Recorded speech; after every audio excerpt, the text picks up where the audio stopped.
உத்தரப்பிரதேச மாநிலம் மீரட்டில் ஒரு delivery person, Blinkit delivery பர்சனை 5 நிமிஷம், வெறும் 5 நிமிஷம் லேட்டாக டெலிவரி பண்ண வந்திருக்காங்க அப்படின்னு சொன்னதுக்கு வீட்டுக்குள்ளே இழுத்து போட்டு அந்த பையனை போட்டு ஒரு 4 பேர் சேர்ந்து தாக்கியிருக்காங்க.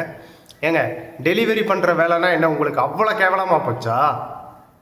எல்லா பேருமே ஒரு ஜான் வயிற்றுக்கு தாங்க உழைக்கிறோம். ஃபஸ்ட்டு அவன் உழைக்கிறது அந்த வயிற்றுக்கு தான். நீ பணக்காரனாரு, ஏழையாரு, மிடில் கிளாஸ் ஆரு, ரிச்சஸ்ட் பீப்புள் ஆரு, யாராக இருந்தாலுமே உழைக்கிறது அந்த ஒரு ஜான் வயிற்றுக்கு தான். பொய் சொல்லக்கூடாது, திருடக்கூடாது, யாரும் ஏமாற்றக்கூடாது, அதுதாங்க. மற்றபடி இந்த டெலிவரி பர்சனை ஃபுல்லாக நாய் மாணிக்கு ட்ரீட் பண்ணுறீங்க. அவங்களும் மனுஷங்க தாங்க, அவங்களையும் மதிக்க கற்றுக்கோங்க. நம்ம வெளியில் போய் சாப்பாடு கடைக்கு போயிட்டு வெயில் அடிக்குது, மழை அடிக்குது, வாங்க சோம்பேறி பட்டுக்கிட்டு வீட்டிலே இருந்து புக் பண்ணுறோம் பாருங்கள். அந்த சாப்பாடை கொண்டு வந்தவர் கொடுக்குறவங்களும் மனுஷங்க தான். ஃபஸ்ட்டு அவங்கள மதிக்க கற்றுக்கோங்க.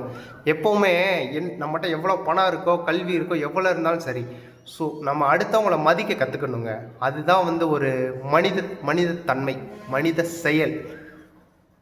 டெலிவரி பர்சனை மதிக்க கற்றுக்கோங்க. ஃபஸ்ட்டு அவங்க கால் பண்ணாங்கன்னா காலை ஃபஸ்ட்டு அட்டன் பண்ணி பழகுங்க. அவங்க ஒன்றும் உங்களை கொள்ளையடிக்க போகிறது கிடையாது, கொடுமை பண்ண போகிறது கிடையாது. நீங்கள் புக் பண்ண சாப்பாடை கொண்டு வந்து வீட்டுக்கு டெலிவரி பண்ணுற ஆளுங்க. ஃபஸ்ட்டு அவங்களுக்கு மரியாதை கொடுக்க கற்றுக்கோங்க. எந்த வேலையுமே இந்த காலத்தில் தப்பு கிடையாது. வக்கீலாக இருந்தவங்களும் பார்ட் டைம் ஒர்க் பண்ணுறாங்க, டாக்டராக இருந்தவங்களும் பிஸ்னஸ் பண்ணுறாங்க, டீச்சராக இருந்தவங்களும் தனியாக ப்ரைவேட் டியூஷன் சென்டர் வச்சுருக்காங்க, ஹோட்டல் பண்ணுறவங்களும் மேனேஜ்மெண்ட் அளவில் பிஸ்னஸ் பண்ணுறாங்க. எல்லாமே தொழில் தாங்க, எல்லாமே பிஸ்னஸ் தான். எல்லா பேரும் ஒரு ஜான் வயிற்றுக்கு தான் பிழைக்கிறோம். அதை நினச்சிக்கோங்க. நீங்கள் ஒன்றும் பெரிய குதிரை கொம்பெல்லாம் கிடையாது டெலிவரி பர்சனை தப்பாக நினைக்கிறது.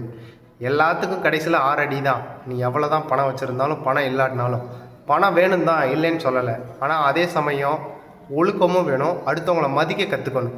ஃபஸ்ட்டு டெலிவரி பர்சனை மதிக்க கற்றுக்கோங்க தயவு செஞ்சு.